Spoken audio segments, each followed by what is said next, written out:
My name is Ida Collier Partridge. I was born in Chattanooga, Tennessee.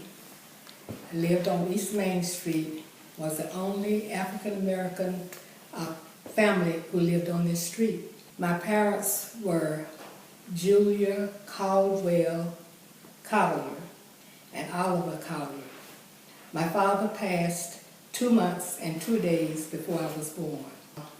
July the 15th, and I was born September the 17th. I didn't feel lonely because I was the youngest of 5 children. With being the youngest, I had nothing to worry about, even though it was during the Depression years. My mother moved in with my grandfather, who was William Caldwell. William Caldwell was a great-grandfather. He played with us as if he were our kids, and he made sure that we were well taken care of and had plenty of food, a nice place to stay. There were 5 of us, and it was during the Depression years. I can remember people going down the street to the fire halls to get food. They had the little buckets and things to come in, but we never had to do that because my granddaddy loved farming, and he always had plenty of food available for us. Food wasn't as high as it is today because you could get fish 5 cents a pound. Now imagine getting fish for 5 cents a pound when today it's out of sight when you try to buy fish or chicken and things of that sort. I'm the youngest of 5 siblings. Evelyn E. Lois, Dizelle Ethelda, Doris Marie, Oliver Rastus, and of course Ida Ruth.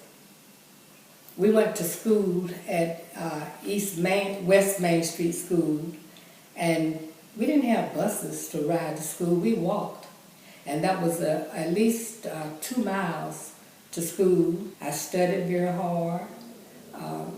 Tried to work with my brother, who liked hammering things rather than to school, so I worked with him. He was a very nice brother. As a matter of fact, the whole family loved one another, and we were all family-oriented. I finished high school. I worked 1 year in order to have funds to start off with my college years.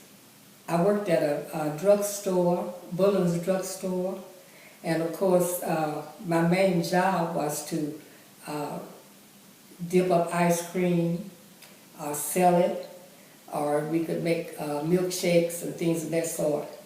And in addition to my salary, we would also get tipped because people knew that my friend and I, who was Julia Clark, they knew that we were working in order to go to college. So we got nice tips and all, and at the end of that era, we went to college. I went to Clark, which was called Clark during that time, but later became known as CAU, Clark Atlanta University. My main major was in home economics, and at the end of the 3rd year, I did not have enough funds to go to that particular the 3rd year. So I went to work in a tailor shop. I did mostly alterations, and while I was doing that, I sat at the front machine, and the cutest thing, there were a lot of fellas who would come by and wave, and I would just keep working on my machine and all. But one of these fellas happened to have been Joseph Partridge. So he kept bugging me and wanted to know what my name was, and I wouldn't tell him, but some of the other fellas on the street whose sisters had been in my class told him my name. So one day I was walking home, and he asked me, did I want to ride? I said, no, thank you. So I continued to walk home, and he continued to bug me. So I finally gave in. He chased you. Yes. We use that term. Yes. And so I finally gave in, and I went to the movies. At that time, that was about the only thing you could do. You could go to the movies or to church, things of that sort. But no restaurants and things of that sort, because they still had segregation, and you couldn't go to the white schools. The schools were segregated. All your teachers were African Americans, and all your classmates were African Americans. So this was the trend for that particular day. So, but anyway, I finally gave him a date. I went to the movies with him, and then I come back to my house, and I would cook something, and he would laugh. Although I was an excellent cook, he would laugh, and because I could cook, he would rib me a lot about it. So, but anyway, I guess I decided, when he kept bugging me and he asked me to marry him, I finally gave in, and I did marry. From this marriage, there were 5 children. Lamar, Julia Partridge, Crystal Laverne Partridge, Joseph LeBron Partridge, Alvin Lionel, and Adrian Liddell.